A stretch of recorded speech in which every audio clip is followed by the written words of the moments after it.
अगर आपको बोलना हो कमरे में जो इधर उधर खिलौने पड़े हुए हैं उन्हें उठाकर उनकी जगह पर रखो, तो आप क्या बोलना पसंद करेंगे, क्या प्रेफर करेंगे आप? Pick up the toys that are lying around the room and put them at their places, इतना बड़ा सा सेंटेंस, या फिर आप बोलना चाहेंगे pick up your room? Of course मैं तो यही बोलना चाहूंगी, पिक अप योर रूम। अब ये कैसे हुआ? क्या आप भी ऐसे इंग्लिश बोल सकते हैं? जी बिल्कुल बोल सकते हैं। अच्छा छोड़िए इसे, यहाँ आते हैं। जाकर हाथ मुंह धो लो, क्या बोलना प्रेफर करेंगे आप? Go and wash your hands and face, या फिर गो and freshen up? Of course ये छोटा सा प्यारा सा लग रहा है और आप एक फ्लुएंट स्पीकर की तरह साउंड भी कर रहे हैं। तो चलिए यहाँ आते हैं। आज मैं कोई काम नहीं करूंगी, ये बोलने के लिए क्या बोलना प्रेफर करेंगे? I will not do anything today और आई लाई अराउंड टुडे। अब आप ही सोचिए ना, लाई अराउंड बोला तो बहुत ही फैंसी लगा, इंप्रेसिव भी लगा, तो आप भी यही पिक करेंगे आई एम श्योर। तो गाइज ये क्या है? क्या आप भी इस तरीके से साउंड कर सकते हैं? क्या आप भी नेटिव स्पीकर जैसे बन सकते हैं, उनके जैसे बोल सकते हैं? क्या आप एक फ्लुएंट स्पीकर बन सकते हैं? जी हाँ बिल्कुल बन सकते हैं, बस इस वीडियो को एंड तक देखिए आप। Hey guys, my name is Kanchan. You are watching me on English Connection. Guys, कंचन लेकर आ गई है आपके लिए कुछ ऐसी चीजें जिससे आप सुबह उठने से लेकर रात को सोने तक फ्लुएंट इंग्लिश बोलने वाले हैं। जी हाँ, आप पूरे दिन इंग्लिश बोलेंगे। अगर आप चाहते हैं कि आप एक नेटिव स्पीकर की तरह साउंड करें, अगर आप बनना चाहते हैं एक फ्लुएंट स्पीकर, तो आप इस वीडियो को एंड तक देखने का वादा करें, क्योंकि मैं आपसे वादा करती हूँ कि आज मैं आपको दिन भर बोलने वाले इंग्लिश बोलना सिखाऊंगी। आज से ही आप इंग्लिश बोलेंगे। और देखिए हुआ क्या है, यहाँ पे इतने बड़े सेंटेंस को मैंने सिर्फ 4 वर्ड्स को यूज करके कैसे बोल लिया? क्योंकि मैंने यहाँ पर यूज किया है पिकअप। पिकअप का मतलब ही बहुत ही अच्छा है। आप जब सीखेंगे ना, इसमें देखेंगे तो समझ जाएंगे, और आज से आप यूज करेंगे। यहाँ इतनी बड़ी बात को बोलने के लिए मैंने यूज कर लिया फ्रेशन अप। फ्रेशन अप का मतलब हो गया wash your hands and face. ठीक, इवन पैरों की भी बात कर ले, वो भी इसमें इंक्लूडेड है। अब यहाँ आते हैं, इतनी बड़ी बात जो है I will not do anything, इसे बोलने के लिए मैंने यूज कर लिया आई लाई अराउंड। लाई अराउंड कितना फैंसी है, अगर आप इसे यूज करेंगे कितना अच्छा इंप्रेशन पड़ेगा। तो ये जो मैंने यूज किया अभी तीनों, ये तीनों हैं फ्रेजल वर्ब्स। अब बात आती है फ्रेजल वर्ब्स। फ्रेजल वर्ब्स की बात सुनते ही लोगों को लगता है ज़रूरत क्या है इनकी। लेट मी टेल यू, अगर आप एक नेटिव स्पीकर जैसा साउंड करना चाहते हैं तो आपको फ्रेजल वर्ब्स आने ही चाहिए। वो दिन भर फ्रेजल वर्ब्स का यूज़ करते हैं, हर दूसरी तीसरी लाइन में उनके एक फ्रेजल वर्ब ज़रूर होता है। तो अगर आप फ्लुएंट स्पीकर बनना चाहते हैं तो इनकी आदत डाल लें। साथ ही आपको वोकैबुलरी भी मिल रही है। तो मैं आपको बता दूं कि आप सीखने वाले हैं 46 ऐसे वोकैब्स जो आपकी इंग्लिश को बहुत ही ऊंचाइयों तक ले जाने वाले हैं। तो आप शुरुआत करते हैं, एक एक को सीखते हैं। अगर आप जाग रहे हैं, अपने जागने की बात कर रहे हैं, किसी को जगाने की बात कर रहे हैं, तो देखिए कैसे करेंगे। वेक अप का मतलब होता है जागना, और यहाँ पर आपको दिख रहा होगा वेक एक्स अप, इसका मतलब होता है, यहाँ एक्स जो है किसी और की बात करेंगे ना, तब उसके लिए मैंने यहाँ पर एक्स यूज किया है, मतलब वेक समवन अप, किसी को जगाना। तो जब आप अपनी बात करेंगे आप बोलेंगे आई वेक अप एट 7, मैं 7 बजे उठती हूँ। But I woke up late today, लेकिन आज मैं देर से उठी। क्लियर? तो ये इसकी सेकेंड फॉर्म हो गई, समझ में आ गया। वेक अप आपने जागने की बात की। अब किसी को जगाना है तो आप वेक और अप के बीच में उसको यूज कर लीजिए। आप बोलिए वेक योर ब्रदर अप, भैया को जगाओ, अपने भाई को जगाओ। तो किसी को जगाने के लिए बोलना है घर में वेक हिम अप, वेक हर अप, बोल लिया आपने, आसान है। ये आपने 2 चीजें सीख ली एकदम सुबह सुबह की। अब आते हैं गेट अप पे। वेक अप मतलब नींद से जागना, जब आप अपनी आंखें खोलते हैं। गेट अप का मतलब जब आप बिस्तर से निकलते हैं। कई बार आप उठने के बाद भी बिस्तर में ही पड़े रहते हैं, आधे घंटे फोन वोन चला रहे कुछ। अब जब आप बिस्तर से उठेंगे तो गेट अप। तो गेट अप का मतलब होता है बिस्तर से उठ जाना। I get up at about 7:30। देखिए वेक अप के लिए मैंने कहा था 7, आई वेक अप एट 7, मैं 7 बजे उठती हूँ। लेकिन I get up at about 7:30, मैं लगभग 7:30 बजे उठती हूँ, मतलब बिस्तर से उठती हूँ। But I got up early today, लेकिन आज मैं जल्दी उठ गई। अब आते हैं गेट एक्स अप, मतलब गेट समवन अप। अब किसी और को उठाना, आप कोई जाग रहा है बट बिस्तर से उठा नहीं है, तो आप बोलेंगे कि उसको उठा दो, तो आप गेट का यूज करेंगे। अब गेट अप का किसी को जगाना या उठाना। Actually I get my daughter up at 7 AM, मैं अपनी बेटी को 7 बजे उठाती हूँ। क्लियर? अब आते हैं लाई अराउंड, जो आपने देखा। लाई अराउंड का मतलब क्या है पता है? लाई अराउंड का मतलब है कुछ काम न करना। जब आप घर में ऐसे ही पड़े रहते हैं, ना तो आज खाना बनाने का मन है, ना तो आप और कोई काम कर रहे हैं, ना तो आप ऑफिस का काम कर रहे हैं, कुछ भी नहीं कर रहे हैं, तो आप बोलेंगे lie around. I am just gonna lie around today, आज मैं कोई काम नहीं करने वाली। ये बोल दिया मैंने। He is just lying around the house, वो बस घर पर पड़ा हुआ है, मतलब कुछ काम नहीं कर रहा है। वी ले अराउंड, अब ये सेकेंड फॉर्म हो गई, मैं बोल रही हूँ वी ले around all day playing cards and watching television on Sunday. रविवार को हमने दिन भर कुछ नहीं किया, क्या किया, कार्ड्स प्ले किए और टीवी देखा। मतलब इसका मतलब ये नहीं कि सिर्फ आप लेटे सो रहे हैं, फालतू की चीज़ें कर रहे हैं, जैसे टीवी देखना, ऐसे ही बैठे हैं टीवी देख रहे हैं, कार्ड्स प्ले कर रहे हैं, तो ये हो गया आपका लाई अराउंड। गाइस, अगर आप चैनल पर नए हो तो चैनल को सब्सक्राइब ज़रूर कीजिएगा, क्योंकि हर दिन एक वीडियो आती है, तो उसके लिए आप नोटिफिकेशन के लिए आप बेल आइकॉन को भी प्रेस कर दें, तो आपको सारी नोटिफिकेशंस मिलेंगी। अब आते हैं अगले हमारे वर्ड पे, अब आते हैं, क्योंकि ये वोकैबुलरी, ये फ्रेजल वर्ब नहीं है। Make the bed. Make the bed का क्या मतलब होता है? इसका मतलब होता है सोकर उठने के बाद बिस्तर को लगाना। जब आप सोकर उठते हैं, ब्लैंकेट वगैरह को ठीक से सही तरीके से लगाते हैं, वहाँ आप मेक द बेड का यूज़ करेंगे। I make the bed right after I get up. मैं बिस्तर लगाती हूँ कब? जैसे ही मैं उठती हूँ। तो जैसे ही मैं उठती हूँ मैं बिस्तर लगाती हूँ। Don't forget to make your bed. बिस्तर लगाना मत भूलना, मतलब बिस्तर ठीक करना मत भूलना, ये भी कह सकते हैं आप। अब है ब्रश एक्सेस टीथ, मतलब ब्रश समवन्स टीथ। ब्रश के साथ आप अपने लिए भी यूज़ कर रहे हैं ना, तो ब्रश माई टीथ का यूज़ करते हैं आप, मतलब मंजन करना। I am going to brush my teeth. मैं मेरे दांत साफ करने जा रही हूँ, तो ये यूज़ कर लिया। किसी और का करते हैं आप, तो I am going to brush her teeth. बच्चे का आप करते हैं ना अपने घर में, तो वो यूज़ कर सकते हैं। अब आते हैं फ्रेशन अप। फ्रेशन अप का मतलब हाथ मुंह धोना, हाथ पैर मुंह जब आप धुल के फ्रेश हो जाते हैं थोड़ा, उसके लिए। I will just go and freshen up before dinner. मैं डिनर से पहले हाथ मुंह धोकर आता हूँ। Is there anywhere I can freshen myself up. यहाँ पर कोई जगह है जहाँ मैं हाथ मुंह पैर धुल सकूँ? क्लियर। अब आगे आते हैं, ये भी वोकैबुलरी है, टेक या फिर have a bath. So take a bath और हैव अ बाथ आप ऐसे यूज़ करेंगे, मतलब होता है नहाना। I will take a bath and go to bed. मैं नहाऊंगा और सो जाऊंगा, ठीक, या फिर मैं नहा कर सोऊंगा, ये कह सकते हैं। I have a bath every morning. मैं हर रोज नहाता हूँ, हर सुबह नहाता हूँ। आई हैव अ बाथ, तो दोनों यूज़ कर सकते हैं आप। अब आते किसी और को नहला रहे हैं तो क्या यूज़ करें? Give. Give someone a bath, मतलब नहलाना किसी और को। I am going to give my son a bath. मैं मेरे बेटे को नहलाने जा रही हूँ। अब देखिए आगे हम यहाँ गेट रेडी। गेट रेडी का मतलब होता है तैयार होना। आई एम गेटिंग रेडी, मैं तैयार हो रही हूँ। तैयार होने में सब कुछ आ गया कि आप कपड़े पहन रहे हैं या फिर आप मेकअप कर रहे हैं, तैयार होने में सब कुछ आ जाता है। अब किसी और को तैयार करने के लिए आप गेट रेडी के बीच में उसे यूज़ करेंगे। गेट समवन रेडी, किसी को तैयार करना। I am getting my daughter ready, तो गेट और रेडी के बीच में यूज़ किया, मैं मेरी बेटी को तैयार कर रही हूँ। अब ये था कि हमने तैयार होने की बात की जिसमें सब कुछ इंक्लूडेड है। अब आते हैं कपड़े पहनने के लिए, तो हम यूज़ करेंगे गेट ड्रेस्ड। गेट ड्रेस्ड मतलब कपड़े पहनना। आई एम गेटिंग ड्रेस्ड, मैं कपड़े पहन रही हूँ। अब गेट समवन ड्रेस्ड, तो इसका मतलब किसी को कपड़े पहनाना, स्पेशली बच्चों के साथ आप इन्हें यूज़ करते हैं, किसी को कपड़े पहनाना। I am getting my daughter dressed, मैं मेरी बेटी को कपड़े पहना रही हूँ। अब आते हैं यहाँ पुट ऑन। पुट ऑन का मतलब होता है कुछ पहनना। कुछ पहनने में, चाहे आप कपड़े पहन रहे हो, जूते पहन रहे हो, ज्वेलरी पहन रहे हो, आप पुट ऑन का यूज़ करेंगे।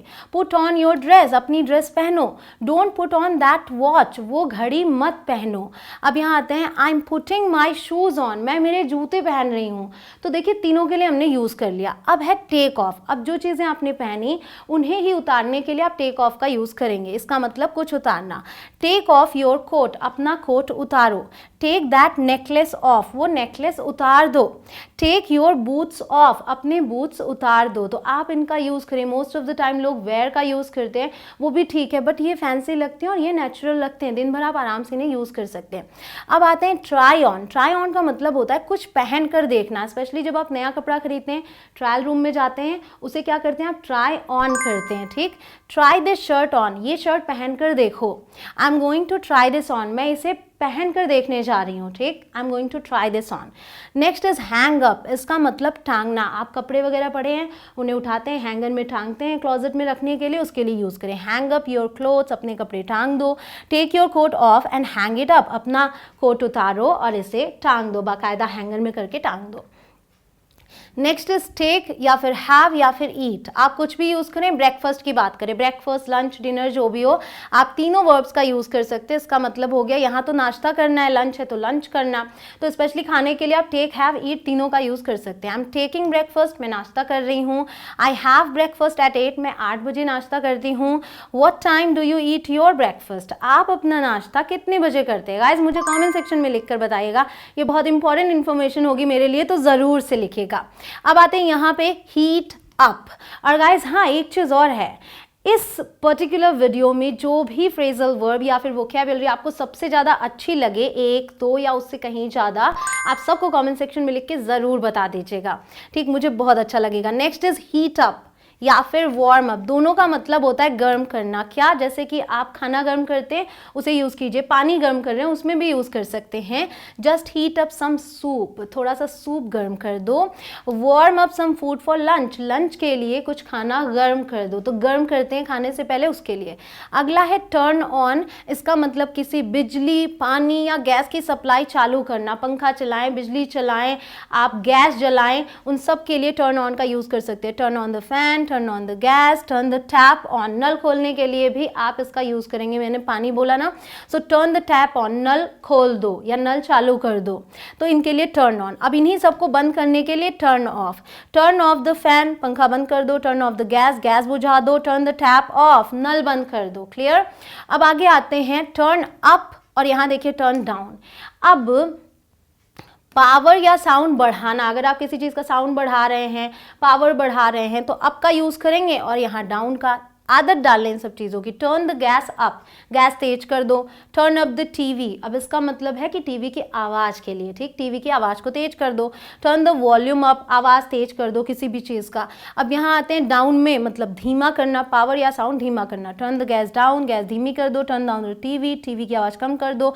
टर्न द वॉल्यूम डाउन, आवाज़ कम कर दो। अगला है पिकअप। अब आ गया ये वाला जो मैंने शुरू में आपको दिखाया था। पिक अप का मतलब ये भी होता है कि आप कोई चीज़ सिर्फ उठा रहे हैं नीचे से, बट पिकअप का मतलब होता है चीज़ें उठाकर उनकी जगह पर रखना। तो चीज़ों को आपने नीचे से उठाया और वो जहाँ रखे जाते हैं वहाँ पर उन्हें रख देना, उनके प्रॉपर जगह पर, तो आप पिकअप का यूज़ करेंगे और इससे ये बात क्लियर रहेगी। Will you pick up all your toys, क्या तुम अपने सभी खिलौने उठाकर उनको उनकी जगह पर रख दोगे। तो यहाँ पर उनकी जगह पर रखना भी है, उठाना और लेकर जाना, वहाँ रख देना। Pick up your room before you go to bed, और पिकअप योर रूम अगर आप बोलते दैट मीन्स कि रूम में फ्लोर पे जितनी भी चीज़ें पड़ी हुई हैं उन सबको उठा के उनको उनकी जगह पर रखना, तो रूम एक तरीके से पूरा साफ हो गया आपका। So pick up your room before you go to bed, मतलब कि आपको कमरे में बिखरी हुई चीज़ों को उठाना है, कमरा साफ करना है स्पेशली। तो अब आते हैं पुट डाउन, इसका ऑपोजिट हो गया। पुट डाउन का मतलब नीचे रखना। Put that heavy bag down, वो भारी बैग नीचे रख दो। अब आते हैं पुट अवे। अभी आपने पिकअप देखा, पिकअप और पुट अवे बहुत ही सिमिलर मीनिंग है। पिकअप में नीचे ज़मीन से चीज़ें उठाकर रखने की बात है, और यहाँ पर पुट अवे में ज़रूरी नहीं है कि चीज़ें ज़मीन पे हों या क्या, चीज़ों को उनकी जगह पर रखने के लिए यूज़ होता है। जब आप कहते हैं put this away, that means इसको इसकी जगह पर रख दो। पुट अवे द क्लोथ्स, कपड़ों को उनकी जगह पर रख दो। Put your toys away before you go to bed, सोने से पहले अपने टॉयज को उनकी जगह पर रख दो। क्लियर। अब इसी तरीके से एक और है साफ सफाई के लिए, वो है टाइडी अप। आप टाइडी यूज करेंगे तो भी मतलब वही होगा, टाइडी अप यूज करेंगे तो भी मतलब वही होगा, चीज़ों को उनकी जगह पर रखना। Could you help me tidy up, क्या तुम साफ सफाई करने में मेरी मदद करोगे। टाइडी अप का मतलब एक तरीके से होता है समेटना चीज़ों को, तो उनको उनकी जगह पर रख देना। टाइडी योर रूम, अपना कमरा समेटो, ये बोलते हैं ना, तो टाइडी योर रूम का यूज करेंगे। Next is put up. Put up का मतलब होता है कुछ टांगना, कहाँ, दीवार पर। दीवार पर कोई पिक्चर टांगते हैं आप, तो आप पुट अप का यूज़ करेंगे, स्पेशली जो लोगों को फिर दिखाई दे। Put up some posters on this wall, कुछ पोस्टर्स इस वॉल पर टांग दो, लगा दो। Let's put up some new pictures in the living room, चलो लिविंग रूम में कुछ नई पिक्चर्स टांग देते हैं या लगा देते हैं। Next is take down. अब जो दीवार पर आपने चीज़ें लगाई हैं उन्हें अगर नीचे उतारना है तो आप इसका यूज़ करेंगे take down. Take the picture down, picture उतार लो, दीवार पर लगी उतार लो। I took the pictures down, मैंने पिक्चर्स उतार लिए। Next is stock up on something. अब स्टॉक अप ऑन समथिंग का क्या मतलब होगा? बहुत सारा खरीद कर रख लेना ताकि फ्यूचर में काम आए। जब आपको पता चलता है कि कोई आफत आने वाली है फ्यूचर में, तो आप बहुत सारी चीज़ें खरीद के घर में रख लेते हैं कि भाई घर में इतनी चीज़ें हो कि ना खाने की कमी हो ना पीने की कमी हो। तो वहाँ आप इसे यूज़ कर सकते हैं, I have to stock up on snacks for the party. अब पार्टी है तो वहाँ पे आप क्या कर रहे हैं कि स्नैक्स बहुत सारा खरीद के रख ले रहे हैं ताकि कम ना हो, काम आए फ्यूचर में। We stocked up on bottled water. हमने बॉटल वाले वाटर बहुत सारे खरीद कर रख लिए। So we should be fine during the storm, ताकि जो तूफान आए, मतलब पता है कि तूफान आने वाला है, उस समय कोई प्रॉब्लम ना हो। आगे है डोज ऑफ। डोज ऑफ का मतलब होता है थोड़ी देर के लिए सो जाना। आप जैसे बैठे रहते हो, थोड़ा सा आंख लग गई हल्की सी, वहाँ आप डोज ऑफ का यूज़ करेंगे, स्पेशली दिन के समय। दिन के समय आप सो जाते हैं अक्सर। I dozed off in front of the television. आप टीवी देखते देखते नींद आ जाती है, वहाँ पर बोलेंगे I dozed off in front of the television. मैं टीवी देखते देखते सो गया या आंख लग गई थी। She dozed off in front of the fire. कभी आप आंख सेंक रहे हैं तो वहाँ भी आपको नींद से आ जाती है, उसके लिए यूज़ करेंगे। नेक्स्ट इज स्वीप अप, मतलब झाड़ू लगाना। आई एम स्वीपिंग अप, मैं झाड़ू लगा रही हूँ। Would you sweep up the broken glass. अब ग्लास है, टूटी हुई पड़ी हुई है कांच के टुकड़े, क्या तुम इन्हें हटा दोगे? तो वहाँ हम स्वीप अप यूज़ करेंगे क्योंकि झाड़ू की सहायता से करना है। नेक्स्ट इज मॉप अप, मतलब पोछा लगाना। I will mop up, you just sweep up. मैं पोछा लगा दूंगी, तुम बस झाड़ू लगा दो। He mopped up the milk with a tissue. उसने मिल्क को टिश्यू की मदद से पोंछ दिया। आगे आते हैं क्लीन अप। क्लीन अप का मतलब साफ सफाई करना, अच्छे से साफ सफाई करते क्लीन अप यूज़ करें। आई एम क्लीनिंग अप, मैं साफ सफाई कर रही हूँ। You can clean this mess up, तुम इस गंदगी को साफ कर सकते हो। Next is clean of. अब देखिए फ़र्क क्या है। क्लीन अप का मतलब साफ सफाई करना, क्लीन ऑफ का मतलब होता है कोई सरफेस साफ करना, कोई सतह है उसको जब आप साफ करते तो क्लीन ऑफ का यूज़ करते हो। और किस तरीके से? Clean the mud of your shoes, मतलब अपने जूते पर से मिट्टी क्लीन करो। तो जूता एक सतह हो गया, उस पे से मिट्टी हटानी है तो क्लीन द मड ऑफ, ऐसे यूज़ किया। I cleaned the mud off the kitchen floor. Kitchen floor जो होता है उस पे से आपने मड को हटाया, डर्ट को हटाया, तो क्लीन ऑफ का यूज़ किया, ठीक, सरफेस के लिए। अब आते हैं वॉशअप। वॉशअप के कई मतलब हैं, मैं आज आपको यहाँ एक मतलब जो बता रही हूँ वो है बर्तन धोना। इसके लिए हम वॉशअप का यूज़ करते हैं। I will help you wash up, मैं तुम्हारी बर्तन धोने में मदद कर दूंगी। The breakfast things haven't been washed up yet. नाश्ते वाले बर्तन अभी तक साफ नहीं हुए हैं। Next is dry off. Dry off का मतलब होता है सूखना या सुखाना। कोई चीज़ अपने से सूख जाए तो भी, आप सुखा रहे हैं तो भी। Wash the salad and leave it to dry off. ठीक, सलाद को धुल दो और छोड़ दो ताकि वो सूख जाए। Dry of the bicycle seat with towel. Cycle की सीट टॉवल से पोंछ दो, तो ड्राई ऑफ, यहाँ पे सुखा दो। Next is throw away. Throw away का मतलब कूड़े में फेंकना, या फिर थ्रो आउट का यूज़ करें, इसका भी मतलब है कूड़े में फेंकना। एक तरीके से बाहर फेंकने की बात करें, कूड़े में जब आप बाहर चीज़ें फेंक देते हैं। I threw away all the broken toys. मैंने सभी टूटे हुए खिलौने फेंक दिए। Have you thrown the papers away. क्या तुमने पेपर्स फेंक दिए? तो स्पेशली जरूर नहीं है बाहर यूज़ करें, डस्टबिन यूज़ करें। बस थ्रो अवे मतलब आपने उसे निकाल दिया घर से या फिर डस्टबिन में डाल दिया। I have thrown out my old boots. मैंने अपने पुराने बूट्स फेंक दिए। Next is take out. Take out का मतलब होता है कहीं से कुछ निकालना। तो जैसे take your notebook out, bag में नोटबुक है, अपनी नोटबुक बाहर निकालो। She took her purse out, उसने अपना पर्स बाहर निकाला। Take out the trash. Trash का मतलब कूड़ा, कूड़ा बाहर निकाल दो। रात को आप करते ये चीज़। Next is go out. Go out का मतलब होता है घर से बाहर कहीं जाना। घर से बाहर जाएं, गो आउट यूज़ करें। आई एम गोइंग आउट, मैं बाहर जा रहा हूँ। Let's go out to eat tonight. चलो आज रात बाहर खाना खाने चलते हैं। Next is meet up with. इसका मतलब होता है मिलना। Let's meet up after work. चलो काम के बाद मिलते हैं।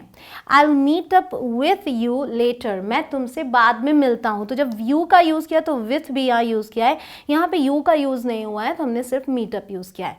Next is wrap up. Wrap up का मतलब होता है प्रेजेंट है उसे भी रैप अप करते हैं, बट यहाँ मैं बता रही हूँ आपको इसका मतलब ख़त्म करना। जब आप कोई काम खत्म करते हैं, कंप्लीट करते हैं, तो रैप अप यूज़ करते हैं। आई wrap up my work at 10 at night. मैं रात के 10 बजे अपना काम रैप अप करती हूँ, मतलब ख़त्म करती हूँ, बंद करती हूँ।